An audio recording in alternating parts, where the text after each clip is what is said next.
Hello, everyone. Thank you all for joining me once again. So, I want to respond to a news clip that I'm going to try to see if I can try to play it to see if you guys can at least see some of it off of my little phone. You'll be able to hear it, but hopefully you'll be able to see some of the pictures and photos of it. But anyway, it's in reference to a horrible, horrible situation here where a 12, 13, and 15-year-old, three boys, 12, 13, and 15, accused of allegedly raping a 12-year-old girl. Yeah, I mean, and some of you probably already know about it, but yeah, it's just absolutely insane. And then the parents of these three boys, at least one of them, one of the parents, is trying to play the race card. So I'm going to let you guys listen in on an audio clip from both particular news clips, and we're going to have a discussion about this because I hate to talk about this kind of stuff, but we have to talk about this kind of stuff because certain things need to be brought out on the table and they need to be talked about. And unfortunately, these boys are black. Okay, now I know I'm not trying to make it a racial thing, but clearly the parents of some of the parents of these three boys did make it a racial thing. So if they're going to make it a racial thing, then I got to make it a racial thing, okay? So, yeah, let's get right into this. Let's see here.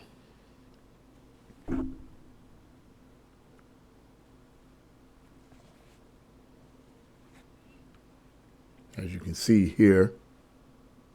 Very disturbing safety alert after a 12-year-old girl was raped in a community garden. Police say her attacker is barely a teenager, and he's not the only one being charged as an adult. Local 10's Christina Vasquez is live in Miami with the horrific details in this case. Christina. And I do want to start with a graphic content warning. So if you have some young ones at home, just know that these allegations are very disturbing and some of the content here is troubling. Police say for a 12-year-old girl in Miami's Overtown neighborhood. Wow. This community garden on a June evening became the scene of a horrific crime at the hands of. So you're 12 years old? You're 13 years old? Two middle school aged boys. You have a grand jury indictment charging. Now facing serious charges to include kidnapping as adults accused of a violent act of sexual battery. The 12-year-old victim telling police as she was leaving her friend's house, 13-year-old Nelson Nunez grabbed her, forcing her onto a couch in a community garden. Another boy restrained her, she said, and as 12-year-old Josiah Jones put rocks in her mouth to stop her from screaming. Nunez, she said, raped her. The co-defendants only stopping about 30 minutes later when they heard her father calling out her name. And just minutes ago, we learned from the Miami State Attorney's Office that there is a third co-defendant, a 15-year-old by the name of Xavier Tyson, who is also facing the charges in connection that he has to this incident as an adult. And those include felonies of lewd and lascivious, as well as false imprisonment. This is a developing story, and we have much more for you coming up on local10.com. That's our website. Reporting live for you, I'm Christina Vasquez, Local 10 News. Just heartbreaking. Okay, thanks a lot. Wow. I had some very valuable Wow. advice from a mentor when I started to get involved in activism. And he said, if you really want to be effective. Oh, that nonsense. Yeah, that's just horrible. That's just horrible. And but once again, these are accusations, they have to go to trial. And somebody may look at this and say, well, man, that's kind of extreme. That's an extreme situation to try to give these boys for these boys to be tried as adults. But I'm going to get into what I think, what my opinion is on that, whether that's too harsh for them or not. But I want you guys to glean in on the parents of some of these boys. I mean, or kinfolks of some of these boys who are essentially trying to play the race card, and it's just really goes to show you the mindset of so many of these people out here. It's just gone. So let's get right into this. This story is... Okay, so let's get into this. very disturbing. The details are disturbing. Very disturbing. Disturbing. I think horrific is a better word. Unthinkable? Regardless, you get the point. Because of its disturbing nature, this was a story I wasn't going to go anywhere close to, but then something happened that propelled me into it. Before we get to that, let's hear what these 14, 13, and 12-year-old boys. And let me say this right up front. The reason why they're showing the pictures of these boys is because they're being tried as adults. So that's why they're showing their pictures, okay? So I'm going to try to fast forward this a little bit, because get into what the parents of these boys are. Let me see.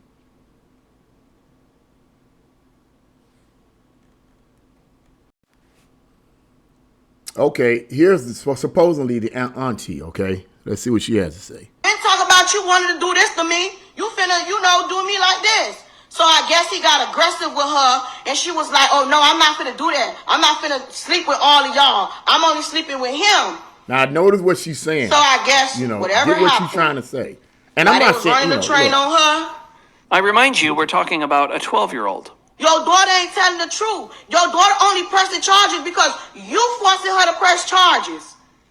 Your daughter was never a virgin before she got touched. Oh, I'm sorry you had to see that. Let's see what the father of one of the suspects had to say to the news. Wow.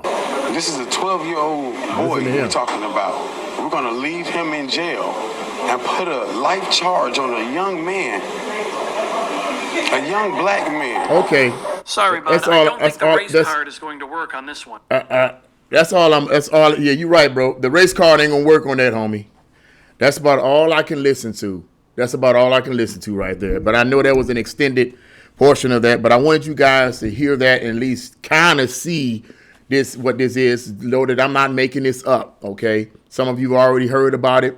This is unspeakable. Now, let's first deal with the idea of these boys allegedly, raping this young girl, 12-year-old girl. Like I said, allegedly because it has to be tried. It has to go to court. We don't know for sure what exactly happened. Okay, the 12-year-old girl is saying that this is what these boys did. They pinned her down. They put rocks in her mouth. They shut her up, put rocks in her mouth. I remember reading the comments from somebody saying, where did they get the rocks from? What difference does it make where they get the rocks from? Clearly, they got the rocks from outside or somewhere. I mean, what are you talking about? I mean, come on now. And this is where our world is. This is where America is. Our morals stink. Our morals are all the way down the road. I mean, if you don't truly have a real strong moral upbringing, or at least have Jesus Christ in your life, and I'm talking about the real thing. I'm not talking about these phonies. I'm talking about the real thing. You're not gonna have any kind of moral compass. You're just not. But the fact that this happened, it shows the moral decline of not only the parents, perhaps the parents, but these young boys. If in fact that this occurred like the 12-year-old girl said it occurred, this is unspeakably evil. And in terms of the boys being tried as adults, I agree. They need to be put away for a long, long, long time, because this was not a mistake. This was not I'm a little kid. I'm 12 years old. I don't know no better. Yeah, I know I held her down and I probably penetrated her or tried to, but I didn't know no better. This will not work. These young boys, unfortunately, knew what they were doing if, in fact, this occurred as the 12-year-old girl said it did. And in my opinion, they should be put away for a very, very long time. Yes, if these allegations are true, then they should be tried as adults. They should be tried as adults. And I do believe that a vast majority of those allegations are true, if not all of them. Now, I don't think this girl will probably be making this up, but who knows? We don't know for sure. I don't know for sure. I don't know what she could have been. I don't know. Now, I allowed you guys to listen in to what the auntie said. Let's glean in on what the auntie of those three boys said, or at least one of the boys. Her mindset is this. She's essentially blaming the 12-year-old girl for the incident. In other words, she's blaming the victim. She made the accusation that she wasn't a virgin, And she wasn't a virgin. It was basically her fault. She didn't want to go to bed with one of them, and she said, "I'll sleep with you, but I won't sleep with you." And so I guess it led to one thing to another, and then next thing you know, all of them was trying to, you know what I'm talking about. This was this auntie's defense of this. This was this auntie's defense. Now, like I said, I don't know. Maybe the auntie knew this young girl.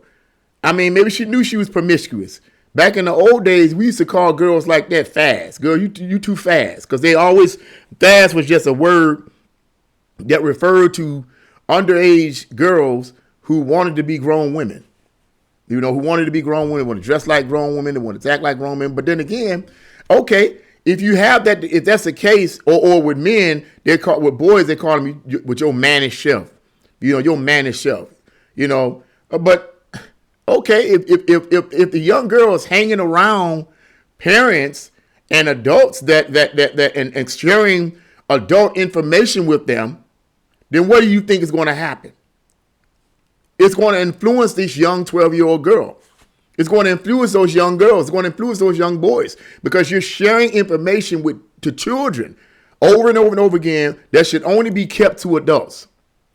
So what do you think? They're going to end up being fast. The parents are the last line of defense, if you want to call them parents, if they're doing what they're supposed to be doing. They're the last line of defense. They're the people that the child comes home to after they get off from school. That's what they after they get out of school, the mom and the father, or just the mom or just the father, whatever the case may be, they're coming home to the parents, and they're around their parents for a significant amount of time. And depending on the moral values of those parents will determine to some extent the moral values of those children. For this auntie to blame, like I said, I'm not making any accusations, but I just find it disturbing that the auntie would try to shove this off on the little girl. I noticed something, these clips that I've seen, these news clips I've seen, they never show the little girl. They never showed the little girl. They never showed the father of the little girl.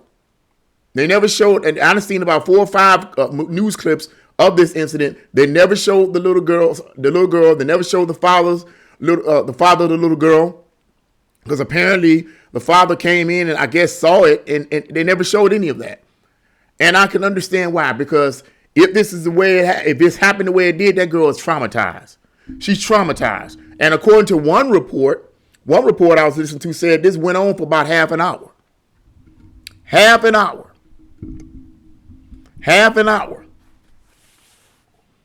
So I agree. Now that these boys should be tried as adults. A lot of people think that's harsh. I don't think so. Because if you tap them on the wrist and you let them go, they're going to end up doing it again. And next time they do it, they're going to end up being adults doing it. And next time they're going to try and somebody's going to wipe them out. It bothers me, and I've been seeing this a lot. It bothers me, it grieves me to my heart when I see people side with the criminal, the bad person, and spit in the face basically of the victim. What about the victim? Does anyone have any sense of real justice? I'm not talking about that liberal social justice nonsense. That ain't justice. Because social justice is another word for communism, and all it is about is taking something from someone else and giving it to someone else. That's not justice. Whatever happened to real justice? When people do wrong, and it's been proven that they do wrong, justice needs to prevail. You don't just let people get away with doing evil because you feel sorry for them. When I had done a video about that man, that he-man, she-man, or whatever, that was dressing up like a woman, a transgender man in the school, dressing up like a woman and all this, and thinking he's a wolf and all this kind of stuff, and he ended up losing his job. He was fired. I've seen people commenting, saying things like, I hope he finds another job. I hope everything be all right with him. And I'm saying to myself, what about the kids? This man, in my opinion, should not be allowed to be employed anywhere around kids at all. And I personally don't care about him getting another job. He needs help. It's what he needs. This man is demented. And no telling what kind of things that he's try to do with them kids. Whatever happened to justice?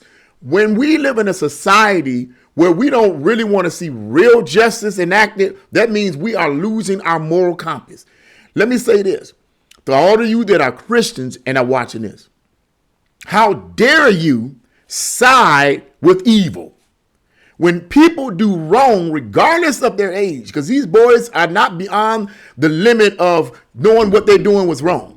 They knew clearly what they was doing was wrong, if in fact this happened the way the 12-year-old said it did. How can you side with someone that is doing evil? And for those of you who are Christians and are watching this, you know yourself that the Bible says God is a God of love. For God so loved the world that he gave his only begotten son, that whosoever believe in him should not perish but have everlasting life. We know all kinds of scriptures talking about the love and mercy and kindness of God. But what we fail to realize is that God is also a God of justice. And he will judge sin and evil in the proper time. Now let's bring it down here on earth. That's God.